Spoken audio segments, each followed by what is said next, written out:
Farmworld Finn is a weird character to talk about. For starters, once you discount cameos and flashbacks and combine two-parters, the character has a grand total of 3 appearances, stretched somewhat evenly throughout 11 real-life years. And because of this, it never really feels like he gets a second chance to appear in the same adventure time, with seasons 5 and 7 feeling so intrinsically tonally different, and that's before even bringing up Fiona and Cake. In general, there's just a lot about how Farmworld as a concept is handled that feels like it was done by a show with no intention of ever coming back to the multiverse, but that's not really what I want to talk about today. See, while there are several differences depending on which appearance we're talking about, there is something I find pretty consistent about Farmworld Finn, which is how the show uses him to comment on our protagonist. Through having a Finn who's presumably genetically and spiritually the same guy and placing him in an entirely unique situation,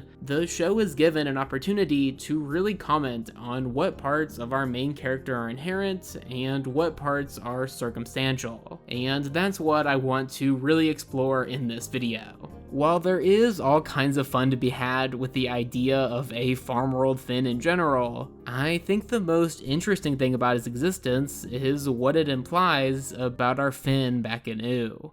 I wish the Lich never even ever existed.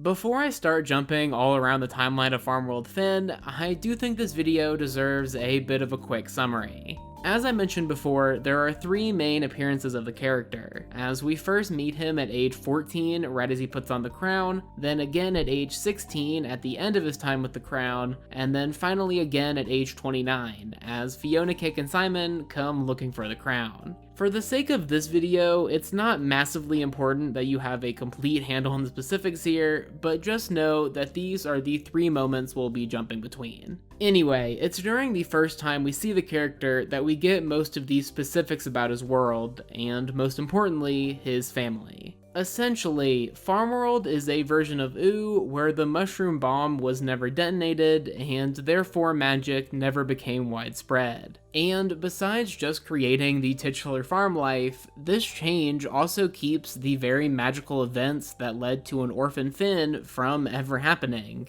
Meaning that his Farmworld equivalent has a complete human family, with a non-douchebag Martin, a non-robot Minerva, and an actual existing unnamed brother. This is something that isn't really touched on until the end of his second appearance, but there's definitely this quiet tragedy about the fact that all of this could have been Finn's too, and it just isn't. One of my favorite frames to ever come out of the show is a direct comment on this, with Finn learning about what could have been through a screen, knowing that this is the closest he'll ever get to a complete Mertens household. I really love the decision to include Jake in this frame, a reminder that Finn did still ultimately have a family, but there's just something about the fact that a war that occurred thousands of years before he was born prevented Finn from ever truly experiencing his human family that's just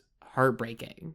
Anyway, getting to what this video is actually supposed to be about, the first non-Finn thing we see Farmworld Finn do comes fairly early into his time on the show, ultimately stealing from an elderly Marceline and a deceased Simon without any real hesitation. Now, to be fair, the reason the character does this is in order to keep from having to sell his family's mule, but it's still something that I'm fairly confident our protagonist back at home just wouldn't have done, and is therefore something you could likely attribute to the environment in which he grew up. While there are certainly factions in Ooh that aren't exactly friendly, there's yet to be a place we've seen in Farmworld with friendly denizens, something that makes Farmworld Finn's quickness to steal make a bit more sense. We can see a similar effect during the character's adult appearance as well, with him being just significantly quicker to violence than his mostly mellowed out equivalent. Farmworld just isn't a place where guys like Prime Finn can exist, and it seems like this video's title character more than understands that. Most of the other un-Finn-like actions that we see Farmworld Finn take are done under the control of the Crown, and unsurprisingly, I think those reflect a bit more heavily onto Simon. At the time of this first episode coming out, I definitely think a takeaway that many had from these events was, if it could happen to Finn, no wonder it happened to Ice King too. But now, over a decade later, as the idea of saying that Ice King isn't actually a villain has become a bit more than an antiquated take, I instead want to focus on a few of the specifics from the Snowman's reign. For starters, I think the easiest thing to notice here is just how quickly the Crown completely consumes Finn.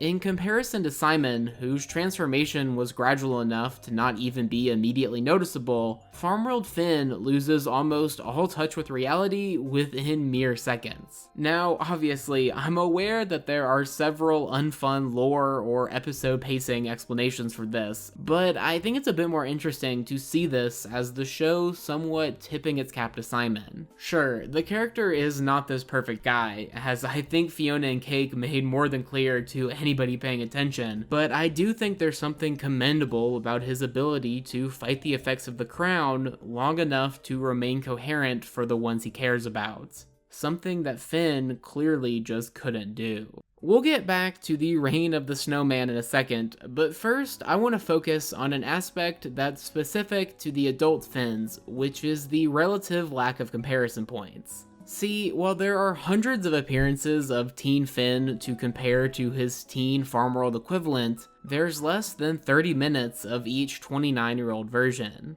And yet, despite this, these two characters do share one thing: grief. See, while our protagonist seemingly spent a good bit of his final 60 or so years grieving the loss of Jake, Farmworld Finn is also still thinking of the dead when we catch up to him, with his grief revolving around the mother of his children, who's almost certainly Farmworld Huntress Wizard. And while these characters' respective environments did clearly affect the way that they respond to certain situations, I think it's fair to argue that they have similar ways to deal with loss, which is to say, not very well. It's portrayed in slightly comedic ways within this episode, such as the Farmworld Mertens just adding to their matriarch's final stew rather than starting anew, but I think it's just the general disposition of the character during the scene in which she's discussed that feels more visceral. Just like his time under the Crown that he refuses to discuss,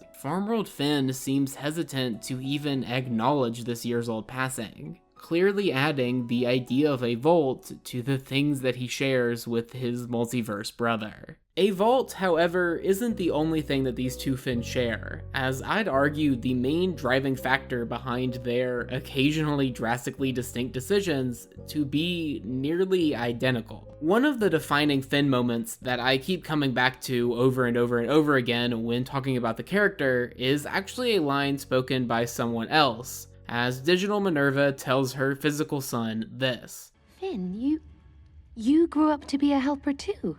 This line comes after a montage of Finn assisting people, and has always just felt like the perfect encapsulation of who our protagonist is. It makes sense then, when you look at everything that Finn and his Farmworld equivalent have in common, that I'd argue that nothing is as prevalent as this. Your whole thing is you want to help people, remember? We can fix all this. Pretty much every single thing that we see Farmworld Finn do is to try and help somebody else. He steals the crown to help his mule, he attacks the Destiny Gang to protect his people, hell, even under the haze of the crown, when he's completely out of touch with reality and with himself, he's only freezing people because he believes it's helping them. This isn't something that stops when he stops being a kid either, as the adult version of the character, even with every reason in the world not to, just can't help himself from trying to do whatever he can for strangers he just met. This is a character who's grown up in a world where kindness is rewarded with pain and suffering,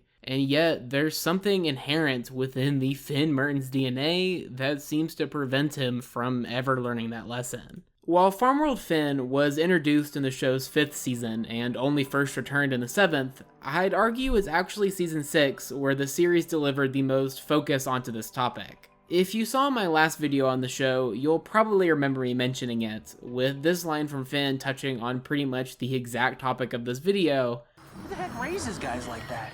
You think he had neglectful parents like you, or would he always been a no-good overlord? But it's just something that feels entrenched in a season as philosophical as this one, with the why often feeling more important than the what during this plotline. Still, while the 6th season may be the one with the most direct messaging on almost all of Adventure Time's more cosmically existential themes, I think there's something especially affecting about using an actual character to explore this idea. By focusing on Farmworld Finn, a version of the show's character we've inherently spent the most time with, there's really no choice but to focus both on what it says about our protagonist and on the show's take on what it means to be somebody in the first place. And while I do believe there's a pretty good chance that this final section becomes obsolete when Farmworld Finn is revealed to suddenly be alive due to his hat or something when Fiona and Cake Season 2 drops later this year, it certainly wouldn't feel fitting to end this video without discussing its titular character's apparent demise. In the final moments we see of Farmworld Finn, we watch as the character pays the ultimate price for trying to help those who frankly don't deserve it. And even if this is something we know never happens to the other Finn, it's not difficult to point to dozens or hundreds of times in which it was pretty close.